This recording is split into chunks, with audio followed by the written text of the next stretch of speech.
Hello guys, today we're going to explain the latest web series of 2024 Constellation. This series is very good and the rating on it is also very good. And today we're going to explain the story of episode 1 of the series. If you like our hard work, please subscribe to the channel, and if there is any problem in this video, then definitely tell us your opinion in the comment. So without wasting more time, let's get started.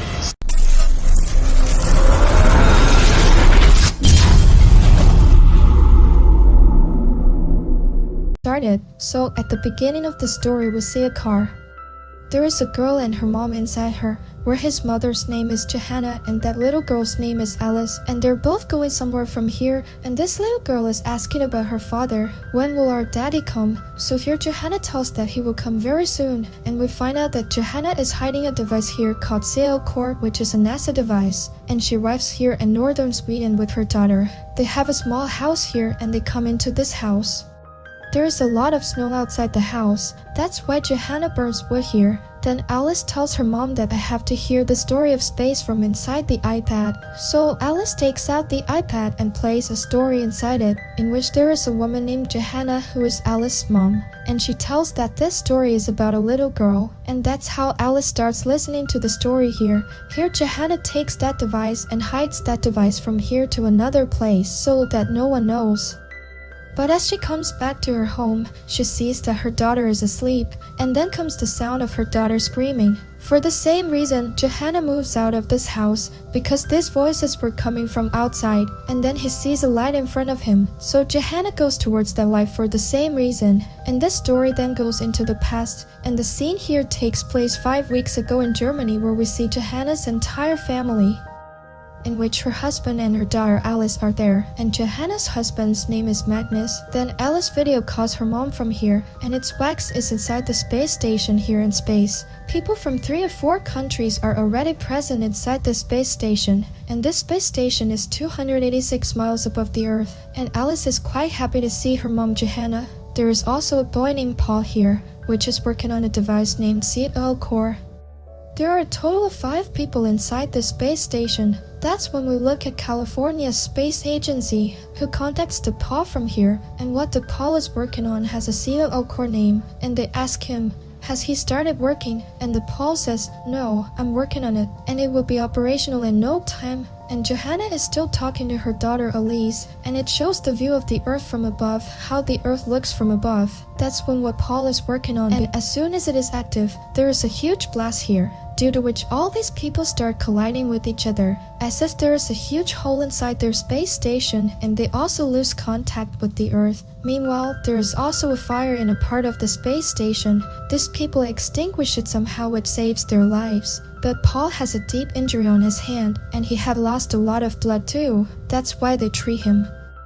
These people contact other countries on the ground and tell that Paul's hand has cracked here, that is broken, and we have to cut off his hand because he's lost a lot of blood. That's why they tape Paul's hand here. Meanwhile, an astronaut named Ilya tells that our space station has suffered a lot of damage. About 55% of the area has been damaged, due to which the light has gone out in a part of the space station, and now it is running only on solar panels. Then we see Alice and Magnus, who reach Germany's space center from here, because Alice studies there and Magnus teaches there. There is also Alice's best friend Mandy. Just then, inside California, we see Henry, who heads it all, and he is getting a lot of signals from inside that device called CFL. He is very surprised to see these signals. Then inside space we see Johanna, who just comes out of the space station, because he has to inspect how much damage he has done. He is accompanied by an astronaut named Ilya, and both of them come out of the space station. Then, inside Kazakhstan, we also see a man named Sergei, who is watching these people from here. He contacts Johanna from and tells that for the next 20 minutes you will be in darkness. That is, the sunlight is on the other side. It will take 20 minutes for him to come on top of you. That's why you have to keep your torch on. Johanna inspects everything here and tells that the one inside, which one can go sitting on the ground, is almost completely fine. But Soyuz 2 has suffered too much, a lot of wires are broken, and a lot of oxygen is also gone. Henry then calls from California to Germany and tells the man there to bring the device, which is named CDLO, with him. So the director there says that first we will bring people down, we can't prioritize your work. Here Johanna tells that maybe we have collided with something.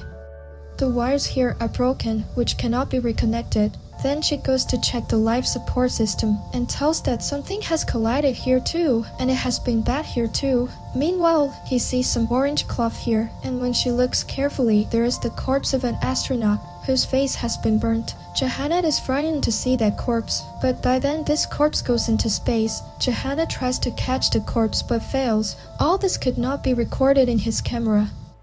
And for the same reason, when he tells this to the agency people do not believe him, so they tell Ilya to go and see.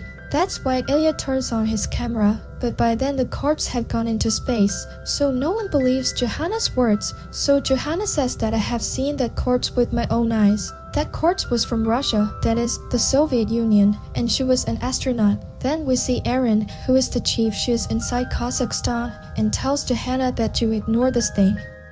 That's what we see Paul, who still happens inside the space station. He begins to have a heart attack, and to help Paul, there are two astronauts named Audrey and Suri, who give curb to Paul here. But even after trying very hard, she is unable to save Paul's life, and Paul dies due to a heart attack. These astronauts tie the corpse of the Paul here. Then these people get a message from below that we will try to fix Soyuz 1 from below, and the Soyuz 2 is absolutely fine. Sit 3 astronauts inside it, and the rest of the crew left behind will work to install batteries inside Soyuz 1, and then they will also come down with the help of Soyuz 1. Now here the problem arises for all these astronauts, that which will be the 3 astronauts who will go inside Soyuz 2 and reach the ground. So here Johanna tells that Ari, Suri and Ilya, the 3 of you will go to Soyuz 2 because you guys have your own family. And I will stay here and try to fix Soyuz 1, work to put batteries in them. If you do not obey me, then this is an order from me, so you must obey me. And because of that, they get ready to go to the ground and sit down in Soyuz 2. The same we see Magnus and Alice. Both of them are quickly put in the car, and from here they are sent to Kazakhstan. And now these people are in Germany. That's when we see Soyuz 2, which is brought from space to the ground, and those people leave from here. And Johanna is left alone inside the space station. There is also Paul's dead body here. Then Johanna is told that you only have 19 hours of oxygen, so you have to replace all the batteries within 19 hours, and you also come to Earth. Then we see Magnus and Alice, who reach an airport from here, where a private jet was waiting for them. These people sit in that plane. Then Wendy also comes here, and we come to know that Wendy's father's name was Paul, who has been killed inside the space station. That's why Alice handles her friend Wendy here, giving her a small toy here, but Wendy doesn't feel like doing anything. Johanna is still inside the space station and she gets on with her work, but then she forgot something. She says, I have to go back to another place, but here the space station people who are controlling from below say no, you don't have to go anywhere, you'll be dark in the next minute, and for the same reason, the oxygen supply will also stop and you will faint. But here Johanna does not listen to anyone, and she goes from here to a place where she has a necklace which she brought with her as a memory. She takes the necklace, but by then this entire space station comes in darkness, that is, sunlight does not come over it, and for the same reason the oxygen supply also stops working here, due to which Johanna quickly comes and sits in Soyuz 2. The dead body of the Paul is also kept there, and now it was going to be dark for 45 minutes near Johanna. And she sits there for the next 45 minutes and starts talking to herself. Also, the orange suit in which he saw the spacewoman, whose dead body he saw, she sketches and writes a few lines as well, and sends him to the Kazakhstan center. Also, she watches some videos of her daughter here. That completes 45 minutes, and the sun comes out here again. The Space Center of Kazakhstan contacts Johanna here and says quickly find the batteries and put them in the Soyuz 1 so that you can come down quickly. There are 6 batteries here. Johanna had to take these 6 batteries from another place and install them in his Soyuz 1. While there we see Henry inside California, who calls Erin, which happens inside Kazakhstan, and tells her that our astronauts are coming, but she is not bringing my device with her. I told you to bring my device along. So here Erin says that I cannot put my astronaut's life in danger. So here Henry tells that our family has worked very hard to make that device. and I can't leave that device there like that alone. If that device comes down to Earth, it can make a lot of changes. That's why you quickly send another rocket so that the device can be brought to the ground. So here Aaron speaks, okay, I'll see. And then Aaron comes across the photo which Johanna has sent from inside the photo space. A Russian woman was in an orange suit. Aaron is very nervous to see this woman, and that's where we see the 3 astronauts who were coming from space in Soyuz 2. They come into the Earth's orbit and successfully land on the ground. All the people are happy with this, and people are quickly put in the car by getting out of Soyuz 2, and from here it is taken towards the Space Center. By then, the plane that has Alice and Magnus inside it, that plane also reaches inside Kazakhstan. Then we see Erin inside Kazakhstan, and she asks her men to arrange to bring back the device called scifi. That's why the man named Sergei here sends a message to Johanna.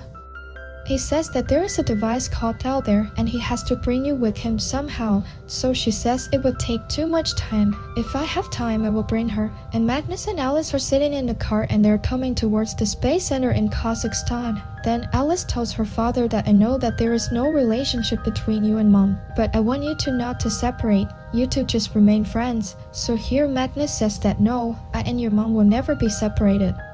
And here the news is delivered to Johanna that your husband and your daughter are coming. You will be introduced to both of them soon. Johanna is very happy with this, and when Magnus and Alice come inside the Space Center, Johanna loses contact with the Space Center, and she is unable to talk to both of them. And because of that, Alice gets very nervous. She runs away from here. Her father also follows her, but Alice runs out of this place. It gets dark once again near Johanna, and she's working to replace the batteries, but then she starts to realize that maybe there is someone else inside the space station besides her, and because of that Johanna is very scared. She also goes to see him, and then she finds herself very nervous in her house, where there is a cupboard, and as if there is someone inside that cupboard who is knocking on the door, and Johanna opens that cupboard, then her daughter is sitting inside it. Johanna quickly hugs her daughter, but then she finds herself inside the space station. That is, she has been thinking about all this and sees that she has lost a lot of time. And now the story comes back to the present, where we see Johanna, who is still in the snow house, and she is hearing the voice of her daughter Alice, who goes out to find her daughter. And from here she reaches a house, which is a broken house. Johanna is very scared here, and let us tell you here that this scene is of present time, and Johanna sees a cupboard here, as if someone is sitting inside it and knocking on the door. Then Johanna opens that door, and then inside that cupboard is her daughter, and Johanna doesn't understand how her daughter got here, because she left her daughter at home, but still she hugs her daughter, and with this episode ends here. I hope you all must have liked the explanation. Friends, if you liked our hard work, then please subscribe to the channel. We meet you with even more latest and science fiction web series. Until then, be happy and take care of yourself. Thank you for watching.